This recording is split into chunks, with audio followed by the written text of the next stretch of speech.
नमस्कार, आप देख रहे हैं स्पेशल रिपोर्ट और आपके साथ में विजेंद्र सोलंकी। भारत की बढ़ती ताकत और अर्थव्यवस्था। वैसे तो चाइना दशकों से नफरत करता आ रहा है, लेकिन अब चाइना भारत से नफरत के चक्कर में खुद को बर्बाद करने की रूपरेखा को अंतिम रूप दे रहा है। अभी तक चाइना पाकिस्तान में सीपैक के जरिए लाखों करोड़ निवेश कर चुका है, लेकिन प्रोजेक्ट अधूरा है। श्रीलंका में $4 बिलियन खर्च कर चुका है, लेकिन हासिल कुछ भी नहीं कर पाया। बावजूद इसके चाइना सुधरने का नाम नहीं ले रहा है। भारत से अपनी नफरत में अंधा हुआ चाइना बांग्लादेश, नेपाल, अफगानिस्तान के बाद अब इंडोनेशिया में भी निवेश की तैयारी कर रहा है। यानी भारत के हर उस दोस्त को चाइना अपने कर्जे के जाल में फंसाना चाहता है जो भारत का करीबी है। चाइना का मकसद साफ है, भारत के खिलाफ पड़ोसियों का एक ऐसा जाल बिछाया जाए जिसमें भारत के साथ कोई नजर ना आए। लेकिन दशकों से जिस चाल को चाइना चल रहा है और जिस जाल को ड्रैगन बुन रहा है, भारत हर बार उसकी उस चाल को बेकार कर देता है। लेकिन इंडोनेशिया तक चाइना के कर्ज का जाल जाना चाइना की विस्तारवादी नीति को मजबूत करता है। वहीं यह भी बताता है कि चाइना कितना डरा हुआ है, भारत के बढ़ते कदमों से वो खुलाया हुआ है और उसको डर सता रहा है कि कहीं ऐसा ना हो कि एशिया में हर देश भारत के साथ जुड़ जाए और वो अकेला खड़ा नजर आए। आज हम आपको बताएंगे भारत के हर दोस्त पर चाइना की नजर के मायने क्या है।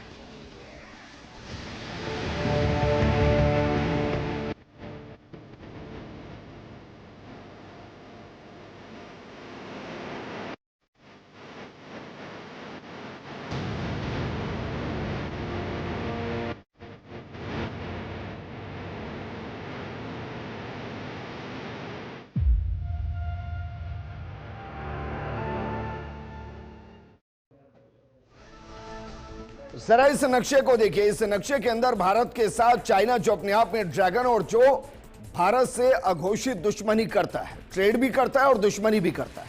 उसके अलावा इस नक्शे को जरा गौर से देखिए। इसमें पाकिस्तान जो ड्रैगन की जद में है, बांग्लादेश जिस पर ड्रैगन अपनी नजरें जमाए हुए हैं, इसके अलावा नेपाल, उस पर भी ड्रैगन अपने कब्जे की तैयारी, अफगानिस्तान तक ड्रैगन पहुंच चुका है। सीपैक फेज 2 के जरिए अफगानिस्तान को भी कर्जे में घेरने की तैयारी में चाइना, और उसके अलावा आप नीचे की तरफ आएंगे तो श्रीलंका, और अब हाल ही में इंडोनेशिया को ड्रैगन अपने कर्ज के जाल में फंसाने की तैयारी कर रहा है। और जब आप इस पूरे भारत के नक्शे को देखेंगे तो जरा इसमें देखिए कि भारत के इर्द गिर्द के सारे पड़ोसी देशों के अंदर आपको ड्रैगन का निवेश और उस निवेश के जरिए वहां के इंफ्रास्ट्रक्चर को कंट्रोल करना, वहां के एयरपोर्ट्स को डेवलप करके वहां अपनी नेवी के साथ आर्मी को मजबूत करना, एयर डिफेंस सिस्टम को वहां इंजेक्ट करना, अपने हथियारों को सप्लाई करना और एक तरीके से वहां की अर्थव्यवस्था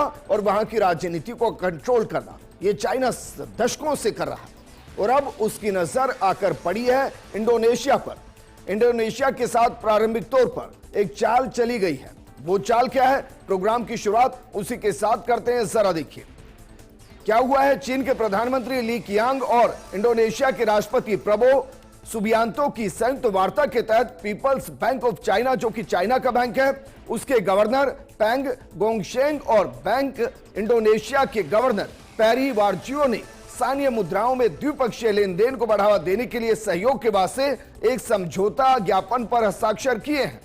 साथ ही चीन और इंडोनेशिया ने स्थानीय मुद्राओं में द्विपक्षीय लेन देन को बढ़ावा देने के लिए एक सहयोग ढांचा स्थापित करने के लिए समझौता ज्ञापन पर हस्ताक्षर किए हैं, और यह बताया है पीपल्स बैंक ऑफ चाइना ने। अब इसके मायने हैं, इसके अपने आप में मायने हैं, क्योंकि इंडोनेशिया के साथ भारत एक डील कर रहा है और वो डील जो इंडोनेशिया को अभेद्य कर देगी, क्योंकि इंडोनेशिया को भारत ब्रह्मोस देने की तैयारी कर रहा है। भारत और इंडोनेशिया के बीच रक्षा क्षेत्र में सहयोग बहुत तेजी से आगे बढ़ रहा है। इंडोनेशिया ब्रह्मोस मिसाइल खरीदने पर विचार कर रहा है। इंडोनेशियाई रक्षा मंत्रालय ने साफ कहा कि वो ब्रह्मोस पर गंभीरता से सोच रहे हैं और $450 मिलियन का ब्रह्मोस मिसाइल सौदा होने वाला है। ये दुनिया का तीसरा सबसे बड़ा मुस्लिम आबादी वाला देश है। हम इंडोनेशिया की बात करें, बावजूद इसके यहां हिंदू धर्म के मानने वाले लोग बहुत ज्यादा हैं। 2018 की जनगणना के मुताबिक देश में 46.5 लाख से ज्यादा हिंदू रहते हैं, जबकि 2010 में ये करीब 40 लाख के आसपास थे। राम सीता का असर यहां हर जगह दिखेगा।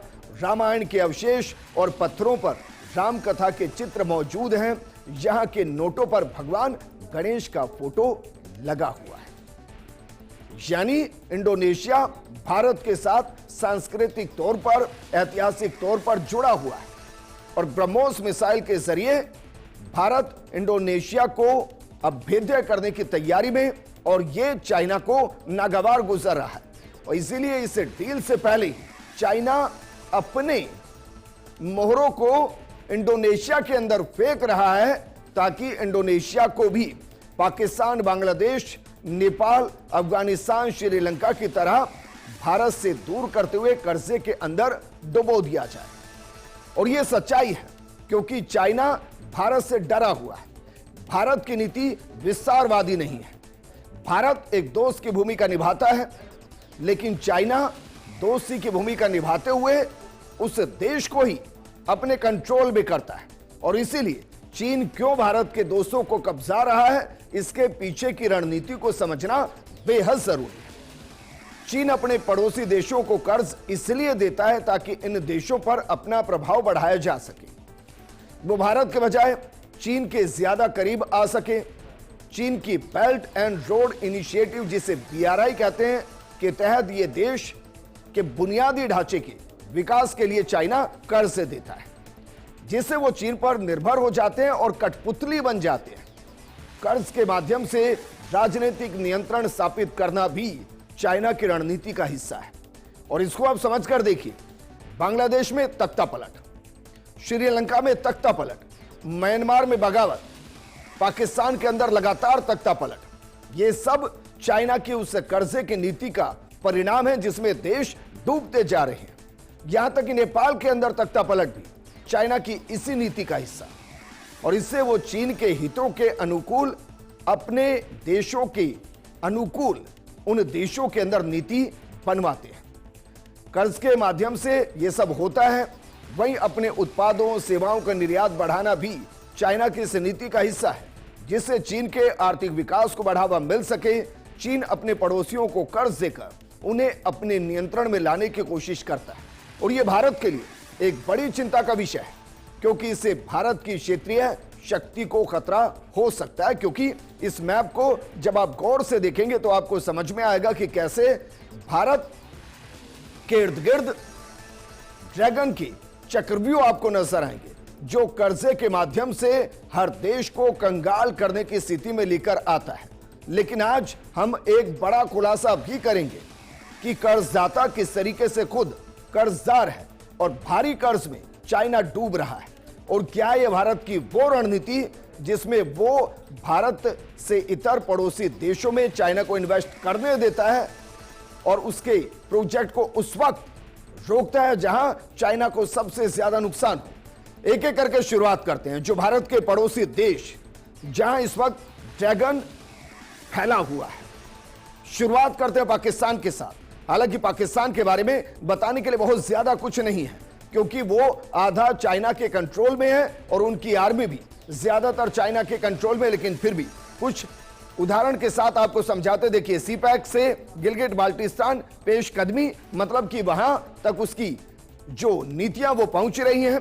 और गवादर बंदरगाह से अरब सागर की घेराबंदी, ये बाकायदा चाइना से गिलगिट बाल्टिस्तान और POK के हिस्से से होते हुए बाकायदा नीचे गवादर पोर्ट तक उसने अपने सीपैक का निर्माण किया है।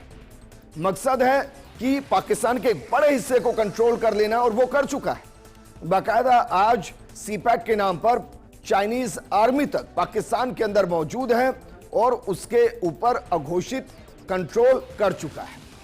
और कमाल की बात देखिए, पाकिस्तान के कुल बाहरी कर्ज का 22% हिस्सा चाइना का है। कंगाल पाकिस्तान के कंधों पर चीन का $28.8 बिलियन का कर्ज है, जो IMF, world bank, Asian development bank के कर्जे से भी कहीं ज्यादा है। इसके अलावा पाकिस्तान के संसाधनों पर चीन का पूरा कंट्रोल है। पाकिस्तान की सेना वर्तमान में चीन के हाथों की कठपुतली बन चुकी है, लेकिन यहां चाइना को एक बड़ा नुकसान हुआ है, क्योंकि बलूचिस्तान से होकर जो सीपैक निकल रहा है वहां सीपैक को आगे बढ़ने नहीं दिया जा रहा, और इसी वजह से लाखों अरबों डॉलर चाइना के पाकिस्तान में फंस गए। और इसकी नाराजगी भी चाइना बार बार पाकिस्तान पर निकालता है और सीपैक के नाम पर पैसा देने से इनकार करता है। लेकिन जो दूसरा देश ये बेहद महत्वपूर्ण है भारत के लिए, क्योंकि ये नेपाल है। ये संपूर्ण हिंदूवादी देश है, लेकिन हिंदुस्तान के साथ फिलहाल टेढ़ी नजर है, और उसके पीछे की वजह है चाइना। जरा इसको भी समझिए किस तरीके से माओवादी ताकतों को चाइना यहां प्रोत्साहित करता है, और 18,000 करोड़ का निवेश चाइना नेपाल के अंदर कर चुका है। 18,000 करोड़ आपकी नजर में हो सकता है ज्यादा ना हो, लेकिन नेपाल जैसे छोटे देश के लिए यह एक बड़ा आंकड़ा है। लेकिन इसके जरिए चाइना कर क्या रहा है? नेपाल दुनिया का इकलौता हिंदू राष्ट्र है। नेपाल के साथ भारत के सांस्कृतिक रिश्ते रहे हैं। माता सीता का जन्म स्थान नेपाल में ही माना जाता है। वैसे भी नेपाल पूरा हिंदू मंदिरों के साथ चलता है। इसीलिए चीन ने कूटनीतिक चाल के साथ साजिश रची। पहले नेपाल में सत्ता परिवर्तन कराया, कम्युनिस्ट विचारधारा की वहां सरकार बनवाई, उसके बाद हजारों करोड़ का कर्ज दिया नेपाल को, और वहां के स्कूलों में, नेपाल के स्कूलों में जबरदस्ती मंदारिन पढ़ाई जा रही है। मंदारिन चीनी भाषा है, और चीनी अपनी भाषा को वहां बढ़ा रहा है और भारत से दूर कर रहा है। साथ ही इसके जरिए भारत के साथ रिश्तों को भी तोड़ रहा है, और यह भारत के लिए एक गंभीर स्थिति है।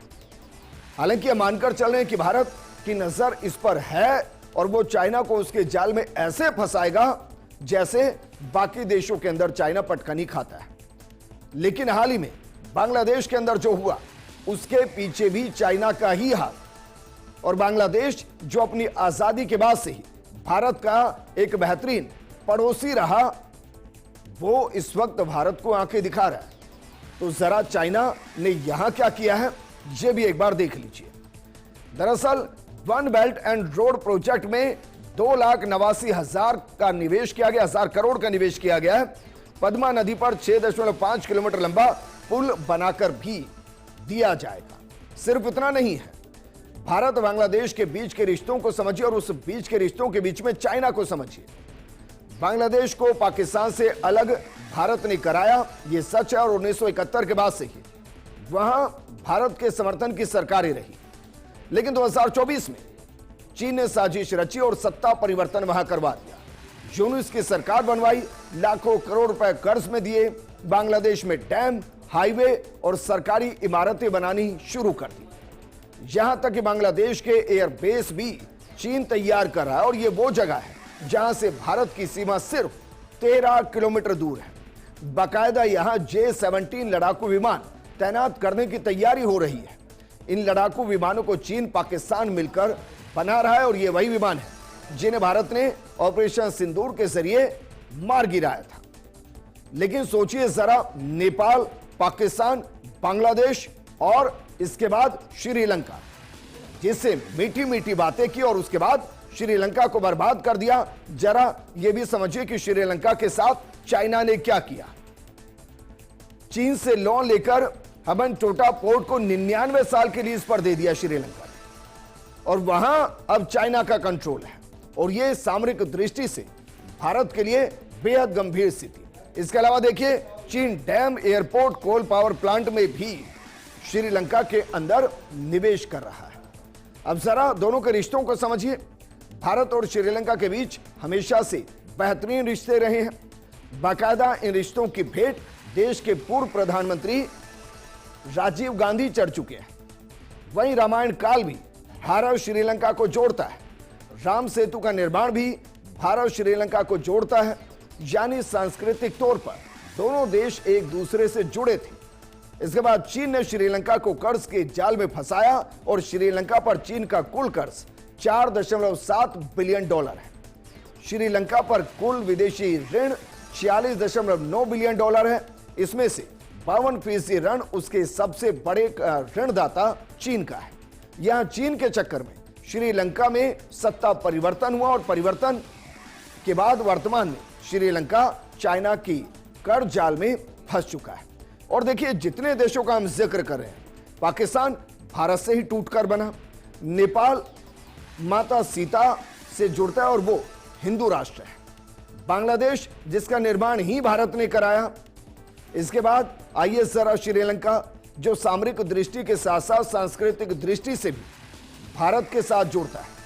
बिल्कुल ऐसे ही एक और देश मालदीव, उसको लेकर भी चाइना ने षड्यंत्र रचा, क्योंकि चाइना के अंदर सुरक्षा से लेकर सैनिक सुरक्षा, आर्थिक सुरक्षा, यहां तक कि उसके व्यापार को भारत सपोर्ट करता रहा। लेकिन चाइना ने वहां पर भी सत्ता परिवर्तन कराया और फिर भारत विरोधी माहौल वहां पर भी बनाना शुरू किया और उसको भी चाइना अपने कंट्रोल में लेने की तैयारी में। बाकायदा जरा देखिए, 16 टापुओं पर चीन का कब्जा है मालदीव के अंदर। भारतीय जहाजों की आवाजाही पर पैनी नजर चाइना वहां से रख रहा है। हालांकि जो चाइना कर रहा है उसके खिलाफ भारत लगातार काम कर रहा है और दोनों के रिश्ते काफी पुराने और घनिष्ठ रहे हैं।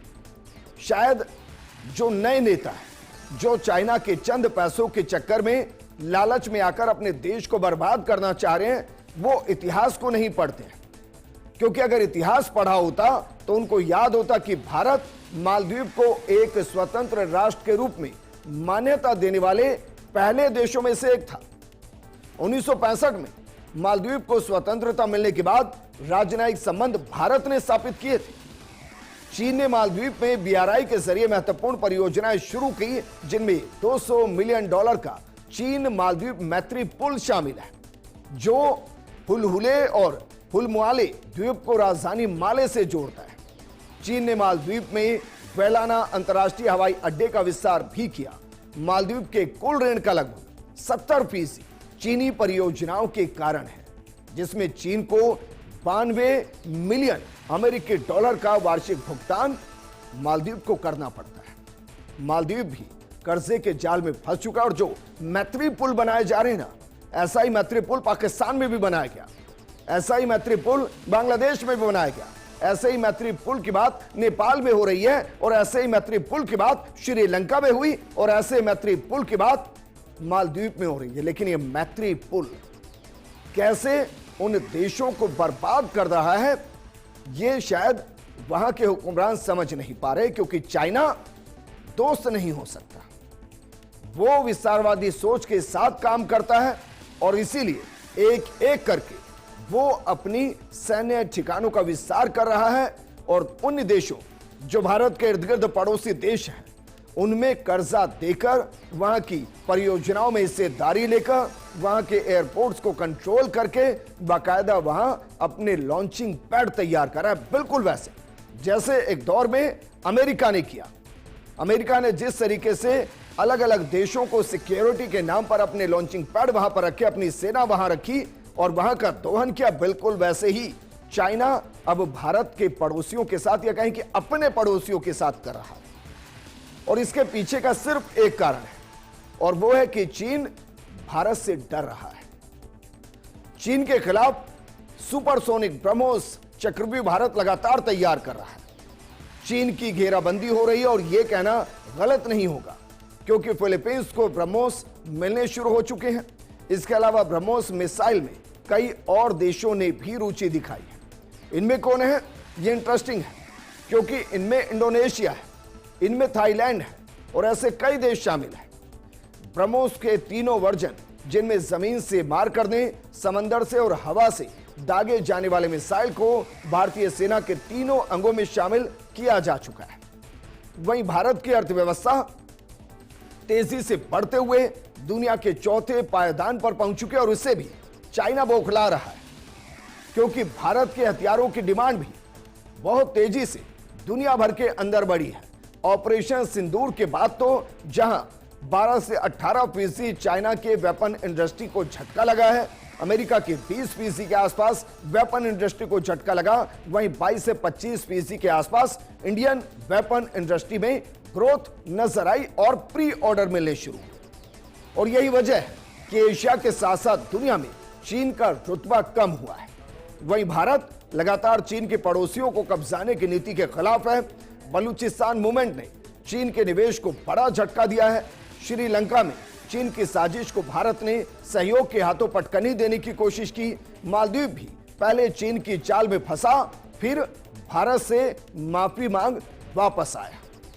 भारत लगातार काम कर रहा है कि बांग्लादेश और नेपाल को भी वापस साथ लिया जाए और इंडोनेशिया, जो अभी तक चाइना के जाल में फंसा नहीं है, उसको फंसने से बचाया जाए। अगर ऐसा हुआ तो चीन के निवेश के साथ साथ सपने भी टूट जाएंगे। वहीं बीते कुछ सालों में चीन की अर्थव्यवस्था में बढ़ोतरी की जगह कमी यानी कि गिरावट दर्ज हुई और इसे चाइना बौखलाया हुआ है और लगातार भारत के खिलाफ साजिश रच रहा है। और कमाल की बात, आप इस नक्शे को फिर देखिए।